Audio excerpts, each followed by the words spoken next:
Nazo pambola bomoko ya mboka mingi namoni penza etalisi penda eza bomoko ya mboka ezwi mboka efandisi mboka ekonzi mboka epesi mboka oyo lolenge ya kozala na mboka ya na biso bomoko ya mboka oyo nasenga na bandeko balanda bomoko ya mboka nkolo pambola bango One Love.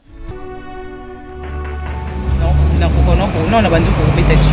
Le bana mo amsala nzambe. Ça va. Amsala nzambe, mais quel Il est encore sous le choc.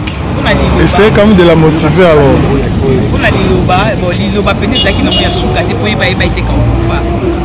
On a liloba, et ça liloba ya masuko ne to ba donc beta ba période eza qui ya makufa. Eza kaya kinya, kinya ko fungisa ko imupa. Taki kinya, ngisa ki ba to pe ba ba kusana ni penene pour non kinya. Next ngai pe compringa mo pena kusana na kinya to ngisa ki. Non ba ki na pe. La salle est comme ça, c'est na ngai esa la ki.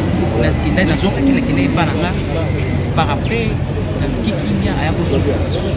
Ene batango suka na nzoto ya ki malamu tande ko lobani.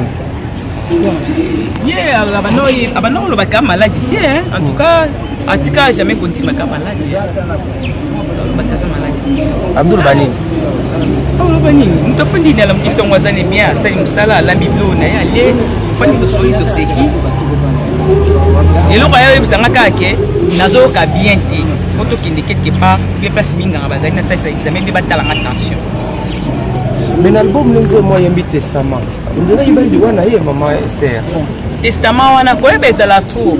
Nga azaba nzembo musu na sala na composant nzembo mo ileka leka pe na télévision ezaki irresponsabilité. Nzo kana na kati irresponsabilité histoire pas vie na ngeza na kati na ye bakate. Yaka na yako se retrouver que nga na yembi irresponsabilité nzo anenga pe papa wa bokola ngeza ki papa wa botanga ti. Nga mo pe na zaki na kati ya histoire ngo. Ça me t'a inspiré à mutu. A copé son inspiration tant et coïncider pe na vie na yo. Na ebité. Ni no koloba to le la Marie misa mo ndenge ni. To le quoi ba Christu.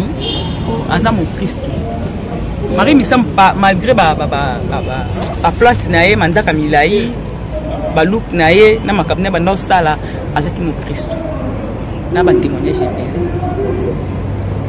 et les choses va permettre de témoigner à moi comme patanta azali mo Christ to le quoi ba Christ ezaki le moment ya olakisa netika ndenge na lo baketoza propre to sukoli otimo plante na otimo nina ezeli lembo ya kolakisa ke bayaka liboso na nzambe na mbindo te nde monyelo razo za bomoni au sala tout beaucoup de na salité na balabala beaucoup de propre l'excès so kutani na ye sœur Marie Misam mosali ya nzambe bona okele pa nzambe ana il faut mi peto les akati mi peto na libanda faut zala o mi peto zaka message moko bato bayebi bato bazako comprendre ba soso la nzambe on comprendre que ça communiquer que bo peto mo ko peto la maman bo kolongola hypocrisie kolongola makame belé kasi so ba nzambe utozana.